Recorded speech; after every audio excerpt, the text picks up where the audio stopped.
Once I'm done breaking my fast and after a cool shower, I call for Shrokin to drive me to the police station so that I can give my statement. The ride to the precinct is a quiet affair. I'm in no mood for idle chatter with what little sleep I've had. Not everything is smooth sailing, however, as soon as I arrive at the precinct either. But as they say, a smooth sea never made a skilled sailor. It would be more suspicious if everything had gone on without ruckus. And it would be more boring, too. Because who doesn't love a good fight and a bit of drama? There's nothing quite like beating your opponent down and making them learn who's the boss. If life just slumped over, there would be no point in even trying, but I would be much happier if nosy detectives stopped being, well, nosy. That boy, Feathers, just riles me right up. With the way he looks at me, as if he's better than me. I saw it in his eyes, the righteous fury, and the belief that he's some saintly good guy and I'm the villain that he needs to take down. I've no doubt that he was a word away from trying to assault my person. And I wish he had, if only so that I would have proper legal grounds to get him in a whole lot of trouble. I so hate men like him. I came out looking the civil gentleman between the two of us at the very least. But it does no wonders for my mood, and I have to retreat to Harvey's office to cool myself down. Just needing to do legwork to bring myself to this precinct always does sour the day for me. It always means I have to fix something. Always annoying. So here I am, with a bored glance at the view of the place. Johann stands outside like a good guard dog and makes sure no one enters unannounced. I'm so sorry about what happened out there, mate. But you know how it is with these officers. All testosterone and ranking. Well, you need to learn how to keep your men in line better, mate. Mate. But I didn't come here to talk about these hot-headed daft villains. They could be dead from the neck up for all I care. He has the propensity to forget one tiny detail. I own him. I want to seethe in rage, remind him who exactly the boss here is. I very well can, thanks to the wonders of soundproofing. But the stressed and nervous expression on his face stops me from giving him a tongue lashing. It would really do me no good to be at odds with me when he does prove to be a useful ally from time to time. So I listen when he speaks, focusing on the smell of coffee and cigarettes that filled the room in order to curb my tongue. For now. But boy, when you let a man like Harvey Lee speak, he speaks a lot. Look, all I'm asking is that you be a bit patient with them. You do realize a good chunk of them don't work. They aren't with you, so to speak. Uh-huh. Bunch of kids who think the police are superheroes or some cock and bull. They don't know how things work around here. Especially that Frey boy. The lot of them are just tired. And why are you telling me this? I was going to ask you if you knew anything about it. Perhaps one of yours know. There's been a string of unfortunate incidents as of late. Uh-huh. There's been a string of unfortunate incidents as of late. Just recently, some bloke named Christian C was acting all nuts. Uh-huh. Repetition for emphasis. Go on. Off his rocker, that man. And we had to hold him, thought he was drunk. Up until he started bashing his brains in. Now he's a vegetable in a hospital bed. Another time, some Mark Julius was reported missing. Some are thinking we've got a serial killer on our hands as of late. That Cooper lady from BRC got done in, and a Father Norman, too. Your brother. Bloody hell. Even that Santos girl. Go on. She was that detective's friend, you know? Though I keep telling him not to let his emotions get in the way of the job. You have to understand, mate. In a place as peaceful as Luxburn, this makes people wary. Reported crime rates go a bit higher than usual, and it makes them antsy and temperamental. And now Hannah. The Hannah Wright.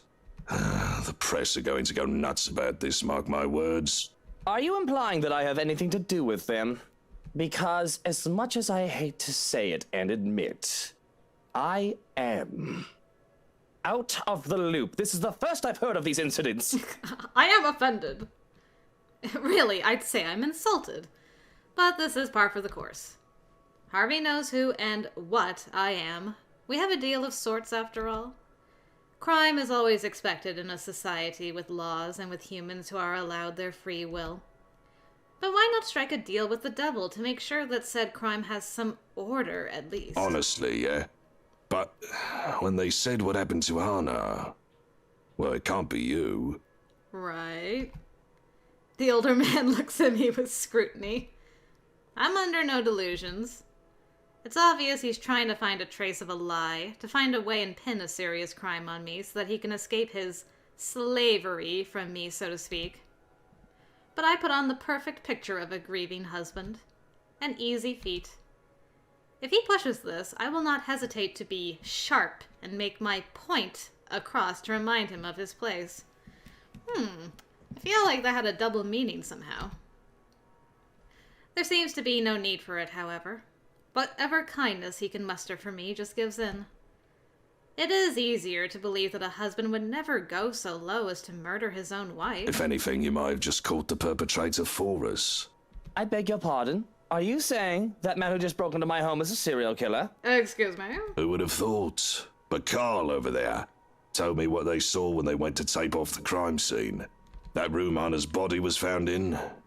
You must have noticed it, no? My confusion must be in plain sight, because I really am wondering. What could I have missed that would imply that a serial killing had occurred? Bloody letters, Luke. Bloody letters. The unhinged part of me wants to laugh, just let it all out. This is ridiculous. Hilarious and preposterous at the same time. It's a near thing, too, and my mouth twitches, threatening to put a grin on my face. Or I guess not. I guess you were too shocked with what you saw and all. I don't blame you. It's nasty. I can feel the blood leave my face, cheeks gone cold as I remember. Help me all over the nursery walls. And I certainly am not the one to put them there. So who? Alright, so you did notice. I'm snapped out of my musings when the old man starts to prattle on again. It's those bloody letters all over the place, just like the others we've seen. See, I told you, bloody letters. It's crazy to think there's a serial killer in a place like this. You think you only see that sort of shite in the films, but no, we have one. And as it turns out, it could just very well be motherfucking Zachary Steele. I mean, I still can't quite believe it right now. That guy's a nice kid, but... Harvey waves a hand lamely through the air, not quite sure how to continue his statement. They say looks can be deceiving. I finish for him. Because innocent or serial murderer, this kid is my stay out of jail card. If he's the former, it doesn't matter. And if he's the latter, and he really did have the time to write all that, I may very well have dodged the second bullet. So what is our resident serial killer looking at? Well, I doubt anyone would really try to defend the guy. Especially if you're pressing charges. Not unless D.A. Davis tries to stick her nose in it anyway. But, well, just the breaking and entering charges alone is going to get him half a year and a huge fine. If he can be placed in those other murders, the guy's never going to see the light of day. He's looking at 30 to life. Listen well, Lee. If he gets any less than what he deserves, I will be very unhappy. There will be consequences if you prove your incompetence in this matter. I want him rotting in a cell until the end of his days for what he did to Hannah. For what people will think he did to Hannah. The look the older man gives me brings some level of satisfaction. How his eyes widen and his pupils dilate. He's good at hiding his fear. I'll keep my promise if this isn't done, and he knows it. Now, is that all you're here for? Well, there is another thing I want to ask. What? Can't I visit a friend? That detective. Feathers. Should I be concerned about him? He seemed keen. He's very keen. Feathers? Oh, you mean Frey? Does anyone else dress like that? Nah, he's not really anything to worry about. Rude. I got him assigned to your case to make the whole thing believable. The boy's a good detective, one of the best I have on the force. but he won't be able to do shit with all the red tape tying him up. In fact, the higher-ups just took him off your tail. The case against me? I still have one? Harvey, my dear old friend. Have you been slacking off? Surely I told you to take care of that sort of thing. Surely it shouldn't have taken you this long. Surely it should be quiet by now on your end. Shirley is the name of Ash's car. They shouldn't be assigning anything to what's supposed to be a cold case. I doubt you've got anything to really worry about unless you go out there and announce the shit you've done. They don't want to accuse the most powerful man in Luxburn without being 100% sure about things, of course. The way he goes about it so nonchalantly. But it's because of that company problem Suarez been talking about. Can't believe that's still a thing. You think the geek would have figured it out by now? He's supposed to be a computer genius. Don't go blaming me for it. He's the one slacking off, if you ask me. Don't you be pointing fingers my way. And has Suarez mentioned anything new about that? You'd have to ask him about it. You know I don't understand half the technical computer mumbo-jumbo the guy goes on about. It's like the guy speaks a whole other language. Which, technically he does, but you know what I mean. Oh my god. Yes, I suppose you have a point.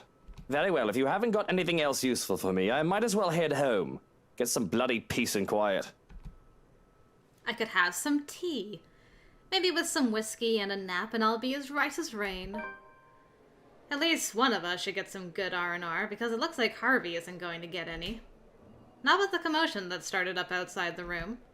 From inside the office, we can both clearly see something's come up. And opening the door lets the din of the place flood in with officers going about and phones ringing up the storm. Looks like your children are in need of their minder, Harvey. Whatever could this be? What in blazes is going on here? What's that fucking fire? There's been a jumper, Chief. I like how quietly he is. He's like, It is utter madness as callers ring in all about it. A jumper? In Luxburn? If I weren't so tired, I'd given it more interest. Besides, going by what the officers on the phones are saying, it's probably far too late for the poor soul. They've already gone splat, and all lines are clogged with the distressed and the busybodies. It's not every day you hear about such things in this city. Or at least, it's not every day I hear about a jumper that I haven't caused. As if on cue, Harvey glances my way with a tight expression on his face. And I have to shake my head at him to say, no, this one isn't mine, before I leave him to his pets. If only you knew that it was Miss Pink, eh? Not that you may really care. Following the altercation with Ashton Frey, Luke Wright met with LPD's Chief Inspector Lee to discuss what they would be doing with Zachary Steele. He was also surprised to hear that the investigation on the Luxburn firm case was still ongoing, which the chief reassured him about. Stepping out from the chaos, I let in a breath of fresh air. Or as fresh as it's going to get in a city. I do hate going to the precinct. It's a fucking zoo filled with animals, people who step in included. But it's not like the city is any better. Humans are just a higher form of animals, after all. We all delude ourselves into thinking otherwise. And I call up the car to take me away from it all. Okay, so he drove right past that curse-splat. Though I can't bring myself to step inside the house when I do get home. Johans has already gone in to berate and guide whichever men Harvey has sent from the force to investigate. They'll be one of ours, of course. The men and women who could be coerced into doing what is asked of them with a bit of bribery and a bit of blackmail. There are men who have long been jaded by their time in the force and knows how unfair the world can be. Why not profit off it too? They'll have to make sure any evidence implicating me of a crime doesn't make it to official hands. Put Steele's prints on a knife if they need to procure the murder weapon, and do whatever else is necessary so all of it leads away from Luke Wright. Really, I'm in no mood to deal with them. I may just end up shooting one or the other. They're far too informal, far too yappy. Dogs that don't know their manners. And I'd hate to send them to the pound and let them be put down when they can still be of use. And I'd get no rest with them lurking about my bedroom if they aren't trying to pillage the fridge for free food. Might as well stay put out here for the time being. Gray skies loom over in the horizon, though the sun fights for every precious minute it gets to stay. It'll rain again soon, with the wind bringing along the gloomy clouds normal to Luxburn. Until then, it doesn't hurt to be out here for fresh air and sunshine. I walk to the gardens, what little of it there is at the moment anyway, and kneel by the daffodils. Okay. Is this...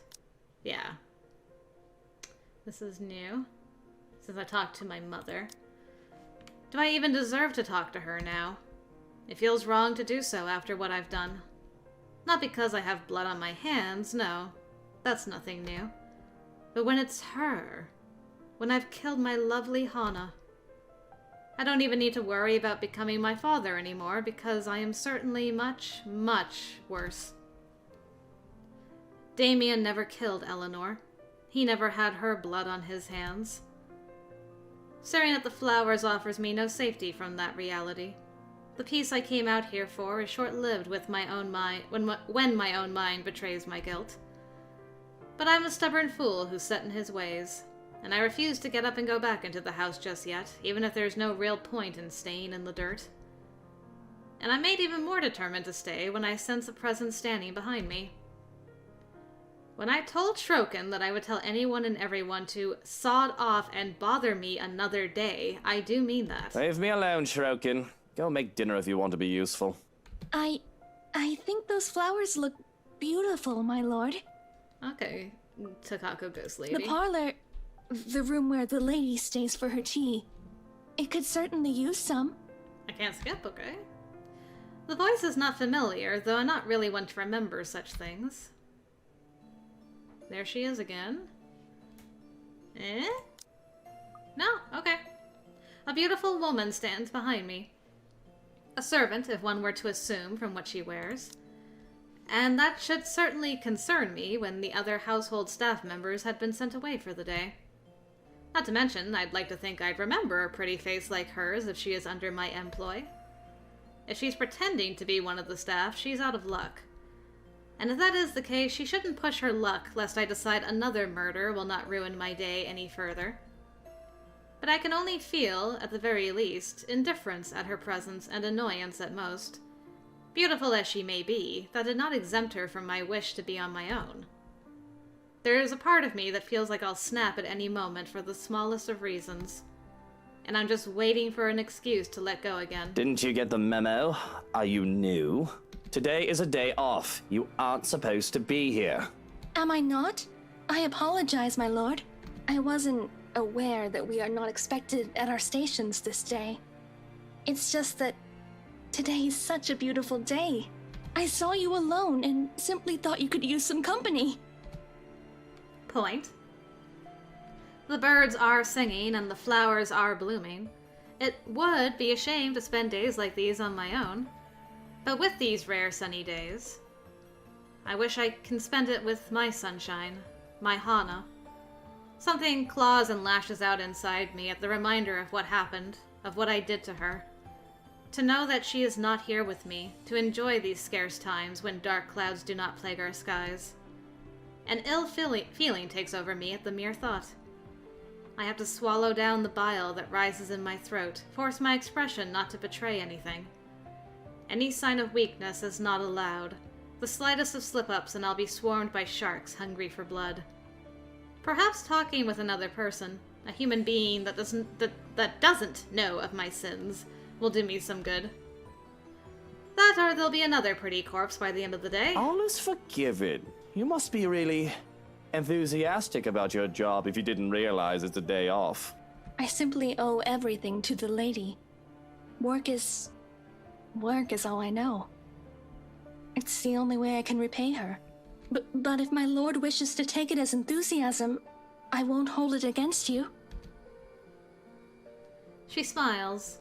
She has that sort of smile that makes one's kindness shine through without words or action. It reaches her eyes, filling them with a strange sort of mirth, as if she's just thought of something very funny. And I'm hard-pressed to return the friendly gesture. I'll be civil. That doesn't mean I have to pretend that I enjoy it. Though I'm debating just dismissing her all the same. The flowers in the countryside are rather beautiful, aren't they? Though I must admit, they do not appeal to me as much as the ones in my homeland do. Not a native-born, then. Probably a foreigner who thought looking for a job overseas would let her live the high life, only for stark reality to slap her right in the face. People like her are a dime a dozen, and she's probably one of those undocumented foreign workers, too. There's just a whole doozy of a debate about them nowadays. Though it's probably best not to bring the topic up, if only for the sake of my temper. Still, I have to rise to her bait. Flowers sound like a safe topic to breach. And one I rather enjoy. Oh, is that a challenge, I hear? You must not have seen a full British garden in bloom, then. The roses, daffodils, thistles, and bluebells make for a grand display under the right care. I think they are much too bright. Oh, do elaborate. I've never heard anyone call it that way. Just the way you present your flowers, that is. They are beautiful still. But I think they lack the softness and elegance of the chrysanthemums and cherry blossoms that I have grown up seeing. Do you work in the gardens, then? Because that would explain why she's so unfamiliar to me. I don't meet much of the staff, if at all, preferring that they remain invisible until they are a necessity. The gardeners especially, as I only really go out to take care of Mother's daffodils, and ask that I be left alone under those circumstances. Oh, not at all. Although I do wish I were. I do enjoy working with plants quite a lot. Not that I am unhappy to be at your service, my lord, but no. I work for the lady of the house and carry out what she requests of me. Lady of the house? Is that what that old hag of a head housemaid telling the other staff to call her now? Not surprising, really. That woman has always been an upstart, self-important biddy who doesn't know her place. She should really just give up, retire, and enjoy whatever's remains of her years. At her age, she wouldn't manage even a position in the Queen's staff. Not that I don't respect that woman, of course. She and I are much alike. Except I succeeded in rising up the ranks of society, whereas she failed, and how she despises me for that fact. Her pride probably refuses her a graceful exit, and I don't really care all too much about her employment until such time the government forces me to retire her. With how old she is, she's always complaining about pains and aches and about young people. She's a difficult character, and she only acts real tolerable around Hana. Not that that'd be a thing anymore, since... well, now I'm just in a terrible mood. Errand girl for Her Majesty, then? That job must be a right pain in the arse. I heard she runs her assistants ragged, probably killing you real slow so she can absorb your life essence in the hopes that it'll make her youthful. Youthful! She has her undesirable moments, but I am grateful enough. I have a roof over my head and bread to eat, though certainly the compensation the household provides for us is not lacking. It is generous for me. Too much. Too much for someone as lowly as I did not mean to imply insult, my lord. I'm simply... I wave it off. Accusation that I'm paying my employees less than proper are often unfounded. I'd like to think I'm fair with my wages. And it doesn't seem she meant any harm by it, but... You do not look too happy. I really did not mean to upset you. The lady of the house will surely be furious if she hears of this. Oh, relax. That old hag isn't going to know because I'm not a snitch. But to be frank, I'm just wondering what you're here for. It's a nice day. A lovely lady like you should be out on the city with some lucky bloke. Apologies. I did not mean to bother you. I thought you would appreciate the company, what with the rains about to return. And if I do not appreciate the company, if I wish to be alone, don't you think I came out here for a purpose? I did nothing to mask my indignance now. If this were any other time, maybe if she were someone else, I would try to be a tad bit civil for a while longer. But if my foul temper will make her run off, all the better. I don't need servants or their imposters nosing about my business. But she stays unperturbed. If anything, she's rooted herself to the spot, still and silent. She looks at me in quiet appraisal while I try my best to see if I can just ignore her. A difficult feat as her stare makes my skin crawl. And what she says next sends a chill up my spine. But, my lord, that is not what I see. Loneliness casts shadows in your eyes and sharp lines on your face. I see a man who is thinking of the woman he loves. You miss her. You regret. Though I cannot fathom why. She did not deserve you. With the money and power I have, it's no big surprise that there is a target painted on my back. There have been a few times that someone has tried to take care of me. I've been personally insulted before, called a bastard and a demon. They think angering me will make me slip. The very fact that they do try to get rid of me is insulting enough as it is. But this is different. Nobody has spoken of my mother before to get to me, because nobody knew of her. As far as the greater public is concerned, I am the son of Damien Wright, and whoever was unlucky enough to bear me is nothing but an unfortunate footnote in the history of our family. Who are you? Who sent you? What do you want? How do you know about my mother? The venom in my voice is apparent, as is the confusion in hers. She's like, I wasn't talking about her? Your mother? No, I speak of the woman you wed. Her death was a blessing. But I don't know if this is any better. Nobody else except for myself, Johans, and the police force should be aware of what befell Hana. It is all kept discreet, the chaos of what will happen if people find out held off. After all, this is an Evans and a Wright we're talking about. She's practically royalty in Luxburn. What? How did you? Without drawing too much attention to it, I reach for the mobile in my pocket. One press would be all it takes to call the other man here so that we can get rid of the pest. I'd do it myself, but I'm unarmed, near defenseless. But my phone isn't here. I'm going out for some fresh air. Oh, right. If anybody calls, tell them they can sod off and bother me another day. Of course, of all the time for me to ditch the bloody thing. But I should be able to take care of one woman, right? There's nobody but Johans and I on the property, far removed from the village and the rest of society. A fist to the throat, a quick twist to the neck, a blade to the jugular. Though, forget that last one. Unfortunate for me, I don't have my knife either. But looking back at her, I freeze in place. Is something the matter?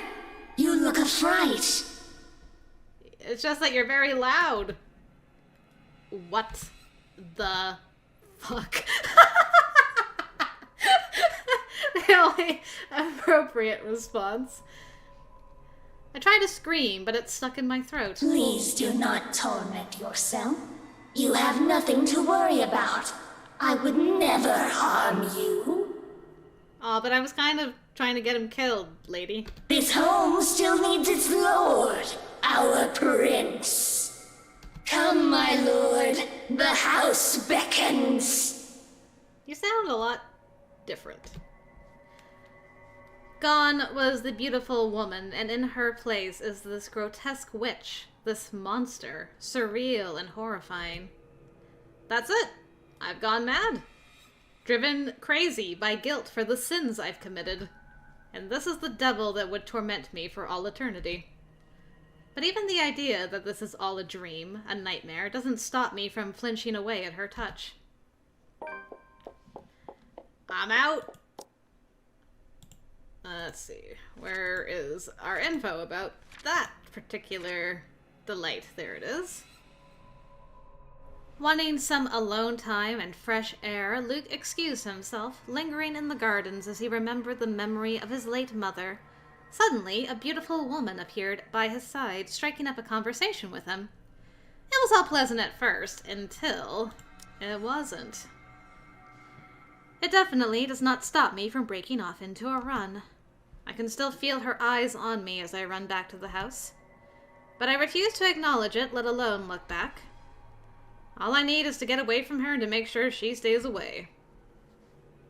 And if that means acting like a coward and seeking out company to keep me safe, nobody can tell me to do otherwise. Bravery isn't something to be lauded if it comes along with stupidity. It must have been a sight to see the usually composed and reserved Luke Wright bursting through the doors. But there is a time and a place for keeping appearances. The time when one's life is on the line is not one of them. Mustering up the courage, I look back through the windows to see if she followed me. She's gone. I feel relieved, though I really shouldn't be. Stopping to catch my breath, Johan's sudden appearance nearly makes me jump out of my skin. Don't fucking do that, you son of a bitch! If I had a gun, I would have shot you! If I had any love left for my mutter, I'd take offense. But what happened to you? You look like you've seen a ghost. Right on the money. Oh, if only it were such a delusion. But I can still feel the faintest touch of her fingers. That feeling was too real for it to have been a ghost. In the garden, there was a woman. And there's always a woman with you, isn't there? That's not what I mean. Listen, she knows. She knows that Hana is dead. Strange. The house was empty. Is empty. I made sure of that. Can you describe this woman? Are you deaf? I told you she knows that Hana is dead.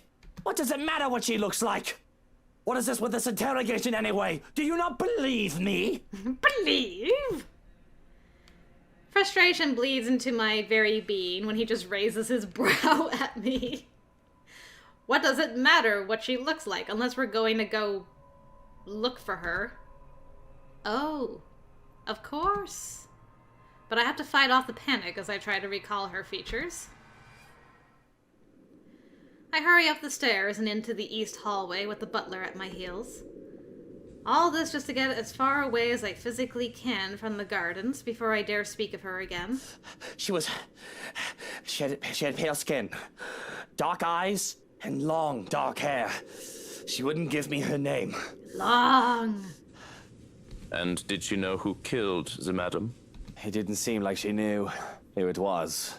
But she still knows that Hana is dead. You know I'm not gonna do well if I go under investigation right now. Ruhe, bitte. Calm down and think, right? Think. The body hasn't been moved. She must have been near it to know of it. If she knows there's a corpse, we can go about this two ways. Either we find her and take care of her, or we... Make her take the fall. That's all well and good. Ah, brilliant. You already have Zach for that, though. But there's just one thing.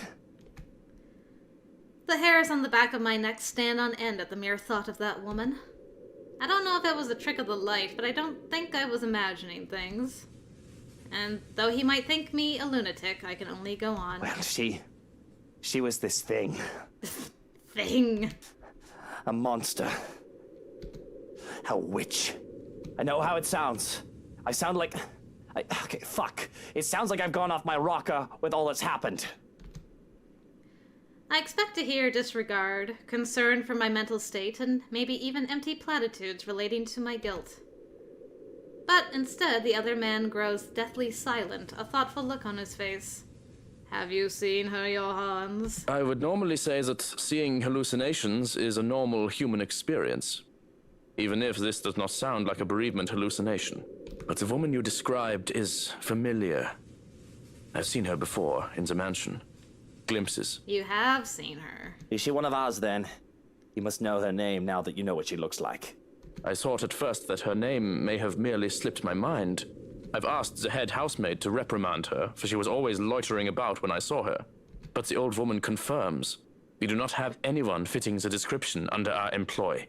So what I saw, what you saw, what was that? I don't understand. Explain, Shurkin. Please tell me I'm not going mad. We will have a head count of the female staff in the morning, and I'll assign stricter security protocols when the staff returns. It's better we rule things out before jumping to conclusions. I will have to check for tampering as well. Tampering? Psychotropic drugs to start off with, perhaps in the water supply. I suggest you not worry yourself about it. You are unharmed. That is what matters right now. If it makes you feel any better, I'll stand guard outside for the night. No, that does nothing to make me feel any better. If that woman was a hallucination, a waking nightmare, what could a guard do to stop her from appearing before me once more? And if she comes into my dreams? I loathe to think I would need to cry for help like an infant in need of his mother. A tense silence befalls us, and though I don't dare to speak it out loud, I would say that we both seem scared. Often, I'm the first to break anything of the sort, but Shall I put them in a vase? I'm confused before I realize what I have in my grip. What? Oh, these? I didn't realize I still had them. I really did not. But there they were, still in my grip, are the daffodils I had taken from the garden. Even in the wake of my flight, I had refused to let go of them, whether I was conscious of it or not. They should be for Mother. They could be for Hana, too. But does it even matter? What do dead women care for flowers? Well, I suppose Hana would have loved them. No, I think I'll take them with me. And if you don't mind, I'm going to turn in for the night. Of course. I shan't keep you any longer. I'll be out here if you need anything. Grand. I don't care enough to show any sign that I've heard him, retreating into the master bedroom without another word. I toss the bouquet of daffodils to the bed with only a minute glance at the nursery door. The thing is sealed with police tape, garish, ugly, and tacky in all of these. They've already taken the body to the LCPD morgue, sometime while I was talking to Officer Lee yesterday. They made quick work of it, my boys, because they knew a proper investigation was pointless if I have a story to feed to them. There'd be nothing left of her there but bloodstains and a chalk outline. Not bothering to strip off my clothes, I flop onto the bed, tired and alone. And now it's Halloween. I've always been a light sleeper. One has to be, growing up as I did. Living in a bad neighborhood meant that the possibility of break-ins were all too real and frequent. A horrible thought, considering what little material possession we had. That was the least of our problems, of course. With my mother's profession, many would threaten violence as well, towards both her and I. And things never change, even now that I'm in a better place. But at the very least, I have one less thing to worry about tonight. Because really, that Zachary was a bloody blessing in disguise. I needed a way to cover up Hana's death or make it so that I wasn't a suspect. By some stroke of luck, the answer to my problems just broke into my home and waltzed in. He will take the fall. The fucker had already gone into the room on his own. His DNA is already going to be all over the place to incriminate him. If that's not enough, it'll be easy to falsify evidence. I can make sure of that. Still, the thought of that woman yesterday and the danger that she presented was enough to wake me up several times through the night. So, suffice to say, I'm not very happy that anyone would dare to separate me from my true love, the bed. The rain that had started sometime during the night didn't help the mood. Okay, maybe it helps just a little. The strange sunny weather has been nice and all, but for it to return as it should be feels like a good sign of things to come.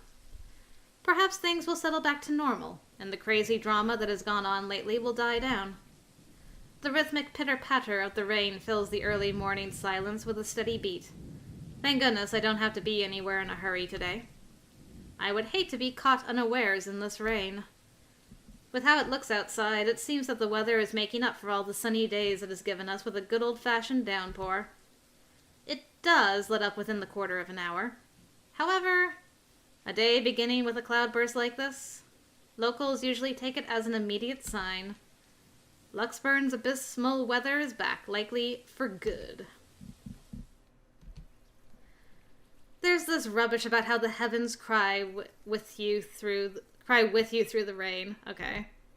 If anyone sentimental enough knows of what I've done, they'd probably spout this stupid thought my way. Well, I think it's a load of bull. Hana would roll in her grave at the thought that the heavens made it rain for her. She was never one for the dreary weather, always enjoying the scarce sunshine on rare sunny days. She had been loving the abnormally sunny week thus far. If only things had not come to this. But it is already far too late to regret anything, and thankfully somebody interrupts before I can start brooding on the what-ifs. Perhaps the only time I can appreciate the man's insufferable prying. Are you really going to stay in bed all day? What do you want? You must have been really rattled by what happened yesterday. If you need to talk about it, I am quite qualified in that regard. And you aren't even the slightest bit bothered? Truly? Not even the slightest bit worried? I was worried. But I realized that it's not my life in danger, is it? My worrying will not help matters. Neither will yours. The detached manner in which he admits this annoys me to no end. Oh, as a matter of fact, it is your life in danger. Because if I find you lacking, if that woman finds their way anywhere near me again, you'll be following in the footsteps of your predecessor. Are we clear? Do what you have to. In fact, it'd be best if you keep busy. Do what needs to be done, and if I see you even idling for 1 second, I won't be happy. He doesn't say anything. There is no witty retort. It isn't a threat, but a promise, after all. I don't take kindly to incompetence, especially when it comes to affairs that affect my very safety. I will kill if it ensures that I live. Are there any updates about the woman? Being in the dark has me on edge. Information, any at all, may very well help me in calming down. I've already briefed security about her, and more from the agency will be arriving tonight. But they haven't seen anyone fitting the description. So you have nothing then? Fat lot of use you guys are. What do I even pay you for? Do me a favor. There's the door. Don't let it hit you on your way out. Well, there is something. It's about McCulloch. Can anyone blame me if I show the tiniest bit of interest? She's still not done with the house, and she's a nice enough woman. Plans to go back to sleep are gone. I called her secretary about taking the day off. He hasn't heard from her over the weekend. She's probably passed out after enjoying a pint or 2 or 10 in a bar somewhere. She's an adult. It was the weekend. She's allowed to disappear and not think about work. Fuck. I wish I was passed out after a night of drinking. He does know that mobiles are a thing. That's all well and good, but she's not answering her mobile either. Mr. Parker will be filling a missing persons case with the police if she doesn't turn up today. Certainly someone must know where she is. Tabs are kept without fail on people who come to work with me. Background checks and constant surveillance until they finish their contracts with the rights. Some would say that it's all a bit over the top. But I can't be too safe. Too many want me dead. What about one of ours? Has anyone seen her? She's pretty hard to miss with how tall the woman is. The last anyone has seen of her was here, the morning of the party. Your housewarming party. That isn't good news. It wouldn't do for the police to hear of this and to suspect. It's of little import that I can easily prove my innocence. It is all a matter of principle. Because even the accusation of misdemeanor should not stain my reputation. Although maybe it is a bit too late to hope for a squeaky clean one. Besides, it'll be such a hassle to have police poking about the house looking for a body that doesn't exist. Now, if we're done here, I'd like to go back to sleep and... Where are you? Okay, I'm honestly surprised. I wasn't expecting Kylie to come and visit this time since we were grieving. Well, there goes any plans of grabbing some shut-eye. Rolling over on my stomach, I can only scream into my pillow. Of course, of course. I wonder if I can actually skip now. Okay. Screw what Hannah said. She's dead now. I don't have to use my indoor voice. Johans, distract her.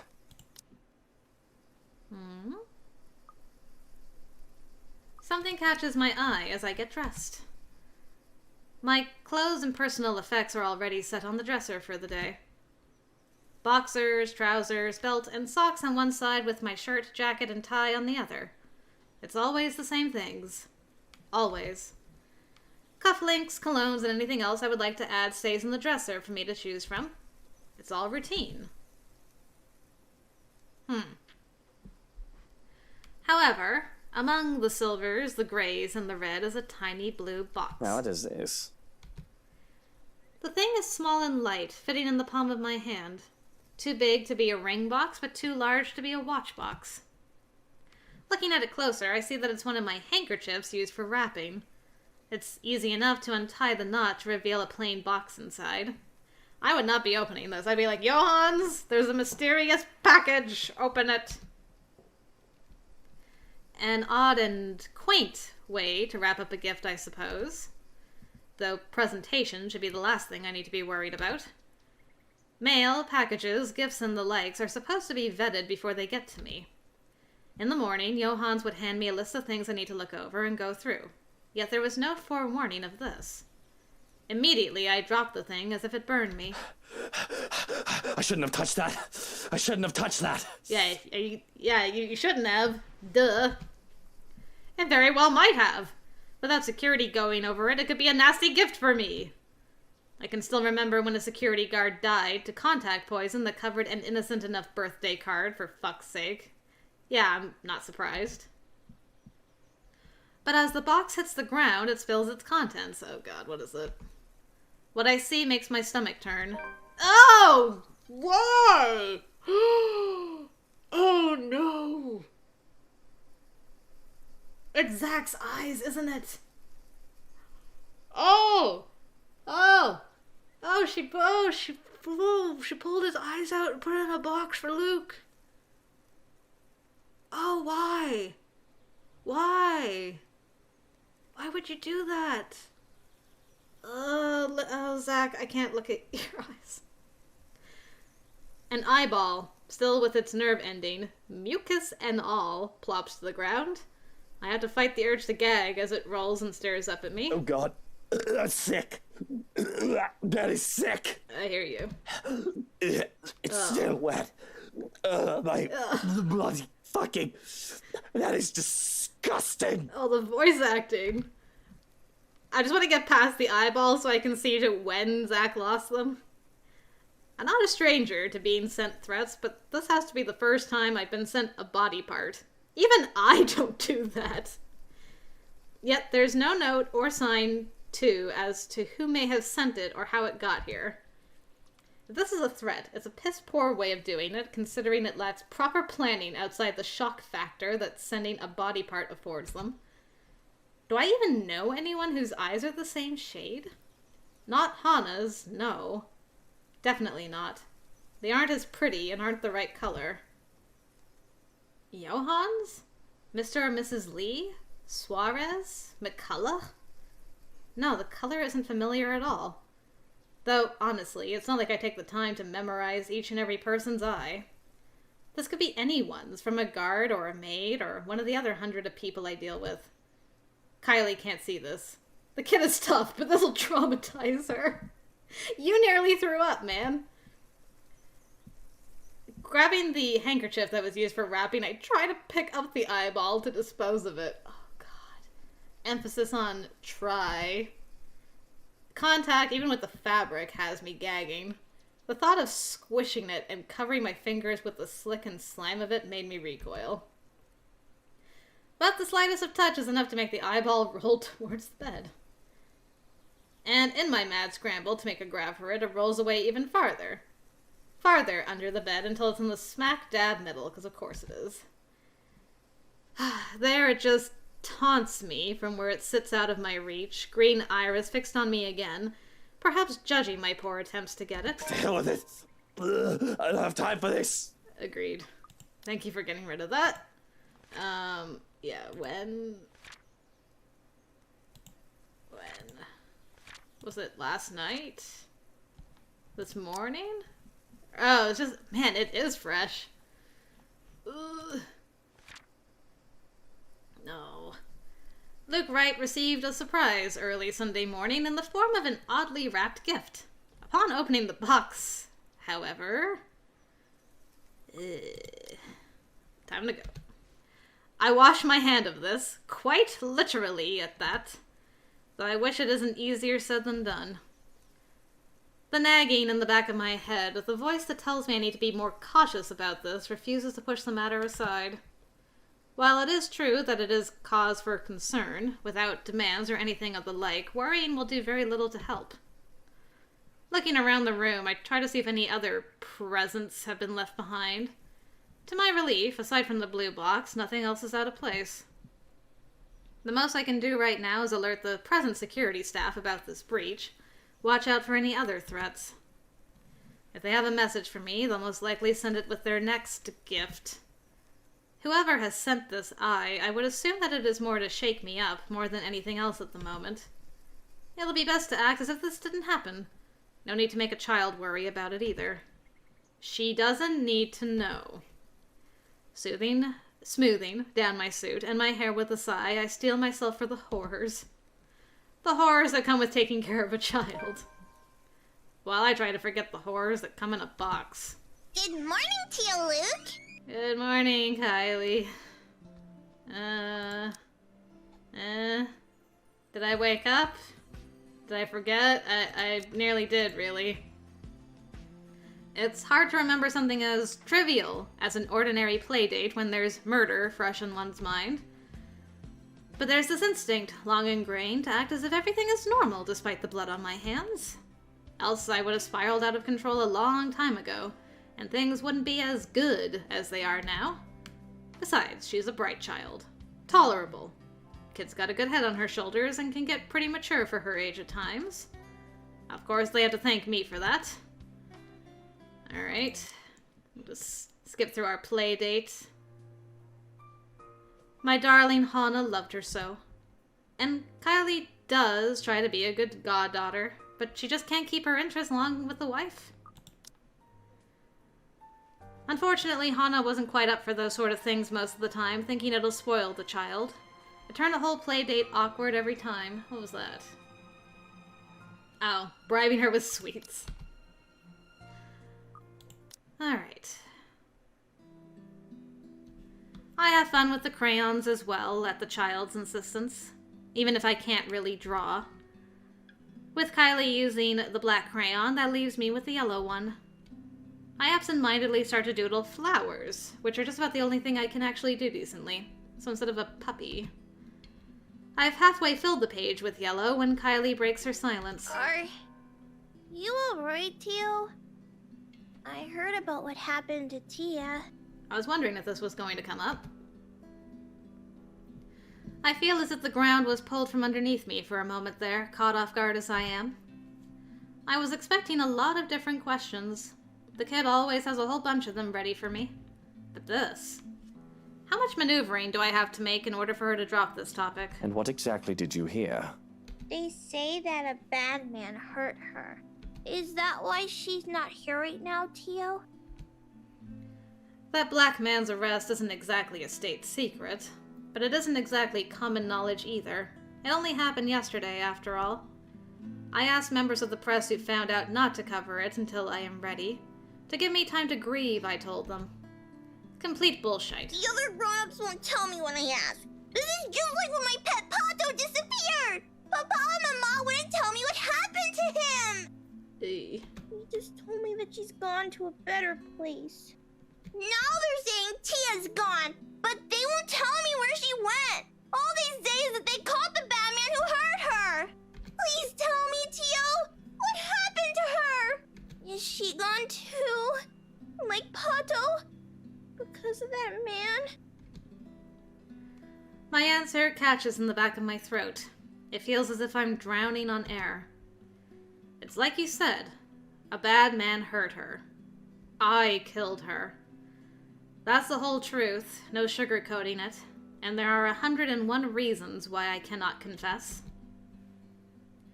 Though the most important reason in this moment is that, well, I don't want Kylie to be afraid of me. To see her bubbly face break into one of horror and disgust. If that happened, I don't know if I can keep on pretending that I'm anything but a monster. But I cannot find it in myself to lie to her. At the same time, telling the truth will kill me. She must have taken my silence for confirmation. Though I have to look away when she starts crying, only realizing then the dampness of my own cheeks. And when my own shaking is too much for me, I hide my face in my hands, ashamed. It feels like forever where we don't say anything. I'm only pulled out of my own self-loathing and despair when I feel a light touch on my knee. Tia was a really, really nice lady. She always smiled whenever I visit, and she wasn't mean. Even when I called her boring and my mama scolded me, she only laughed. We didn't play much, but she'd always give me a hug. Aw. Kylie. She was her godparent after all, and not I, for all that the child liked calling me the fairy godfather. Hana would always say that it's my fault that Kylie favored me more than her, called me a godchild thief in jest. But then she would always look so proud of me when I took care of the child. Oh, I'll miss her, Tio. As do I. So very much, Munchkin. I miss our Tia so much. And even with her teary eyes, she gives me a small smile. She moves her hand to grasp mine and gives my hand a gentle squeeze. What about the babies? Do you miss them too? How did you know about... Oh, Takako! Well, Ghost Lady! Ghost Lady told you! What babies, Munchkin? The nursery, sealed by police tape, comes to mind. Johans knew of it. Not a complete surprise, but Kylie? Kylie knew? Wait. Babies? More than one? How many more knew that Hana was with children, even before I found out? Her doctor said there were 2 of them. Tia and Tio's babies. They're twins. Her doctor. That's terrible, Tio. You forgot about them already? She says more, but everything around me wavers, nausea building. Sounds around me dull down to a buzzing in the air, and I can only hunch over, stare at my hands, afraid that I would throw up. I feel sick. I'm sick. I'm going to be sick.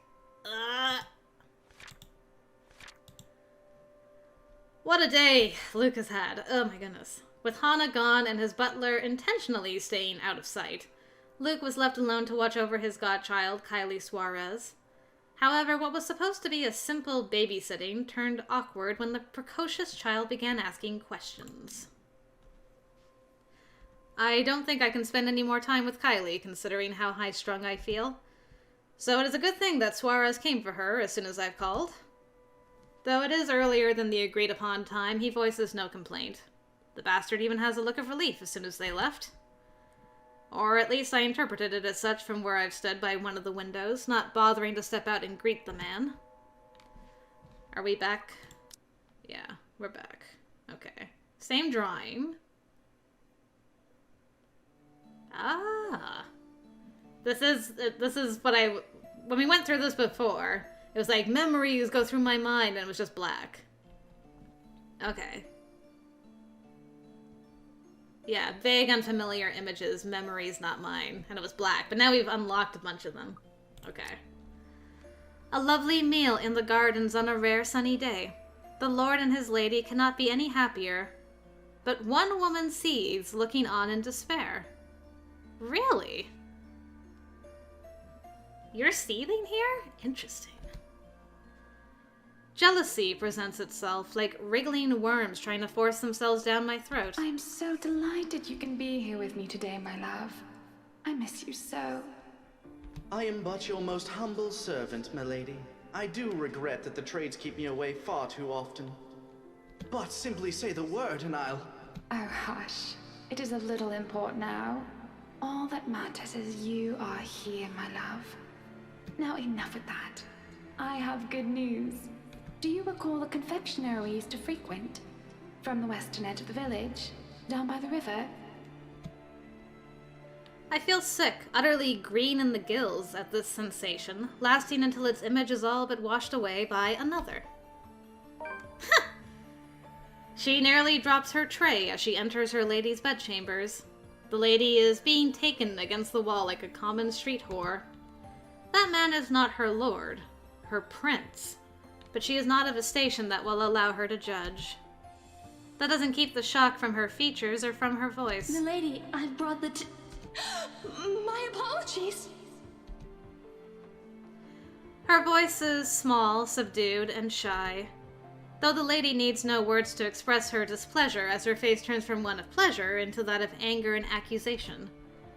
Her glare burns, focused and scalding. If looks could murder, the servant girl would be dead where she stands. All the while, her lover still moves in and out of her, either unaware of their audience or enjoying the act even more because of it. It hurts. She doesn't want this. You lacked care. You forget your place, and you've indulged yourself far too much in this fantasy of yours. This is vile. Like vomit and sludge brushing against my skin before it covers me until I'm weighed down. Disgusting. Wrong. Stop it. You've overstepped your boundaries and livery. Stop it. This is wrong. Please. May I remind you that you are nothing but a servant, a slave, an unattractive, unchaste harlot who thinks too much of herself. Please no more. My heart feels like it's seizing in my chest, like it's being squeezed, and the pressure won't stop until it bursts. Are you truly storming off over some hearsay? Be sensible! What you did, it is... There are no words. You bring disgrace to this family. This rotten noble standing in front of me is not the cousin I grew up with. Oh, you were cousins. Interesting. This is not the lady I fell in love with. She would never do such unspeakable things, Charlotte. I bring disgrace. I bring disgrace. I am not the idiot who's running off in the middle of the night. You promised, Edward. You gave me your word. A name! Oh, Edward. Great. Thank you. Don't you dare turn your back on me. I swear to you, if you step 1 foot out of these lands, mark my words, Edward, I will. What? What is it you swear? Will your men steal me away, defile me too, like what you did to yourself? Oh, dang. There is an undercurrent of fear. I'm in danger, my head screams at me. And there is hurt, a deep burning shame I can feel on the woman's behalf. Looking at her on its own is a chore I cannot bear. Over and over it hurts. The pain, however, is not overbearing or blinding. It is the littlest of cuts and the bruising of flesh by blunt force. It dribbles down my cheeks and my mouth. There is a pounding in my head. It is not blinding, but that makes it all starker. Everything hurts. Please, milady, he need not suffer. I beg of you, have mercy.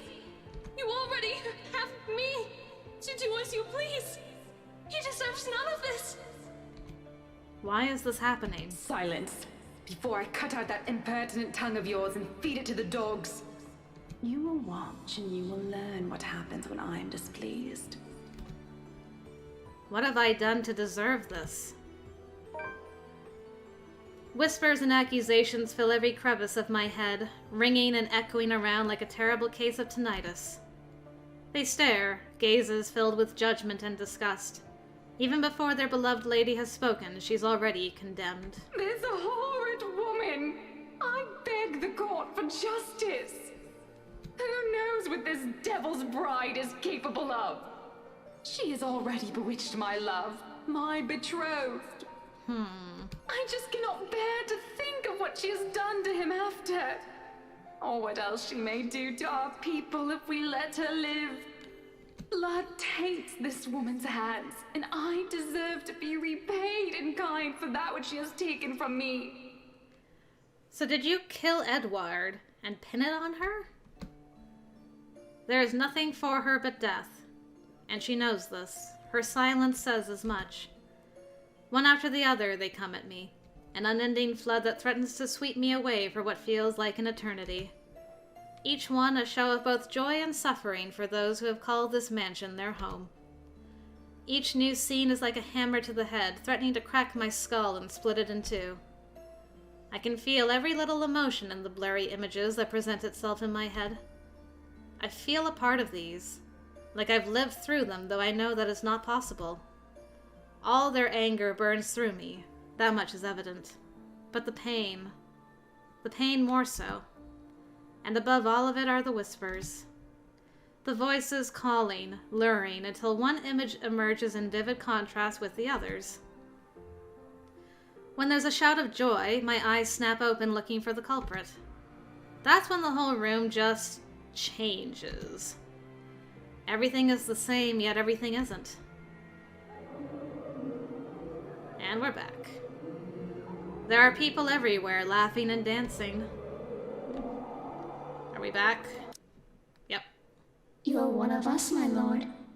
We are bonded by the blood we've shed. If I thought the voices were overwhelming before, it is nothing compared to how they are now. Their voices are loud, speaking in unison and echoing ever on in the spaces of my head.